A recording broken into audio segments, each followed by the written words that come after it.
आप देख रहे हैं ग्लोबल इंडिया टीवी। जनपद के महाराजगंज हिंसा मामले में न्यायालय का ऐतिहासिक फैसला आया। एक को फांसी, 9 को आजीवन कारावास की सजा, 3 दोष मुक्त। बहराइच जिले के महाराजगंज बाजार में दुर्गा पूजा विसर्जन के दौरान 13 अक्टूबर 2024 को अचानक एक विशेष समुदाय द्वारा राम गोपाल मिश्रा की नृशंस हत्या कर दी गई। पत्थरबाजी हुई, कई लोग घायल हुए। देखते ही देखते हिंसा ने विकराल रूप धारण किया। इस मामले में आगजनी, बवाल और राम गोपाल मिश्रा की हत्या के मामले में प्रथम अपर न्यायालय ने ऐतिहासिक फैसला सुनाते हुए दोषियों को कड़ी सजा सुनाई। 13 महीने 26 दिन सुनवाई चलने के बाद कोर्ट ने दोनों पक्षों के सबूतों को देखा और गवाहों को सुना। दोनों पक्ष के विद्वान अधिवक्ताओं ने जबरदस्त कानूनी प्रदर्शन किया। प्रथम अपर जिला और सत्र न्यायालय बहराइच की अदालत ने 10 अभियुक्तों को दंगा भड़काने एवं राम गोपाल मिश्रा की निर्मम हत्या करने के आरोप में दोषी करार देते हुए मुख्य आरोपी सरफराज को फांसी की सजा, अब्दुल हमीद, अब्दुल तालिफ, सैफ सहित 9 को आजीवन कारावास की सजा सुनाई। 13 अक्टूबर 2024 को दुर्गा पूजा मूर्ति विसर्जन के लिए ले जाए जा रहे काफिले के दौरान महाराजगंज बाजार में एक विशेष समुदाय द्वारा राम गोपाल मिश्रा की गोली मारकर हत्या कर दी। इसके बाद हिंसा भड़की जो बेकाबू हो गई। हिंसा बीच तोड़फोड़, आगजनी के साथ राम गोपाल मिश्रा की गोली मारकर हत्या कर दी गई।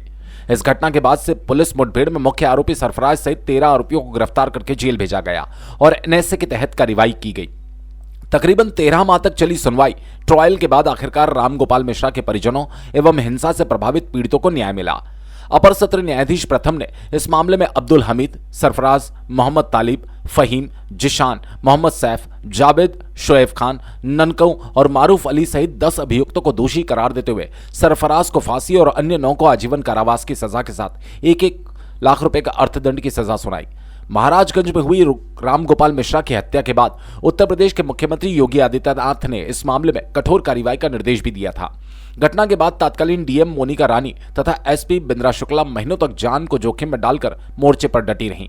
घटना को लेकर यूपी के मुख्यमंत्री योगी आदित्यनाथ ने हिंसाग्रस्त क्षेत्र को पुलिस, पीएसी, पैरामिलिट्री फोर्स, दंगा नियंत्रण बल से छावनी में तब्दील किया। प्रदेश के टॉप एनकाउंटर स्पेशलिस्ट पुलिस अधिकारी ने भी मौके पर आकर मोर्चा संभाला। स्थानीय कोर्ट में सरकार के पक्ष में जिला सहायक शासकीय अधिवक्ता ने पुरजोर पैरवी की। हाईकोर्ट लखनऊ बेंच में विद्वान अधिवक्ता बालकृष्ण शुक्ला ने पीड़ित पक्ष की ओर से अभियुक्त के जमानत का घोर विरोध करने में कामयाब रहे। सबूतों, गवाहों के बयान के बाद इस मामले में बड़ा फैसला सुनाया गया। इस फैसले के बाद मृतक राम गोपाल मिश्रा की पत्नी ने कहा कि न्यायालय ने जो सजा सुनाई उसका हम स्वागत करते हैं, वो हमें मंजूर है। ग्लोबल इंडिया टीवी के लिए बहराइच से ब्यूरो चीफ बीएस परिहार की रिपोर्ट। कोर्ट ने सजा सुनाई, 9 लोगों को आजीवन कारावास किया, 1 को फांसी की सजा दी। चलिए, आपको फांसी की सजा सुनाई गई, उनका क्या नाम? सरफराज उनको फांसी की सजा सुनाई गई, उसका नाम सरफराज उनको। कितने लोगों को उम्र कैद?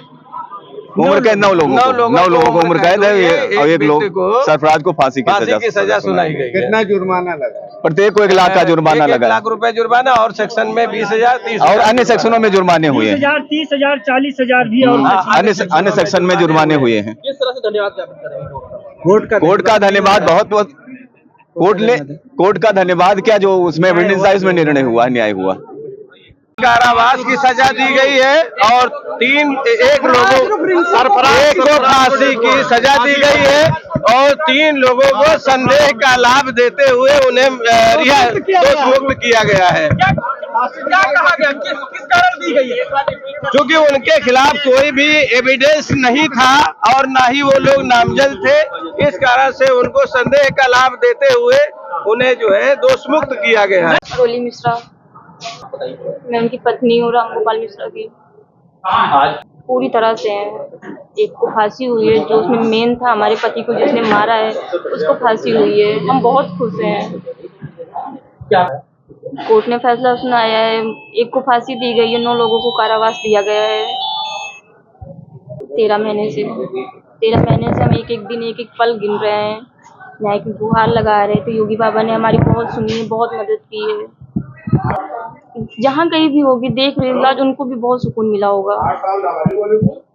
इस तरीके से याद करते हैं, मतलब वो तो हमेशा हमारी आंखों के सामने ही रहते हैं। जाने के बाद भी मुझे लगता है कि वो हमारे साथ में है। कोर्ट का जितना धन्यवाद करे उतना कम है।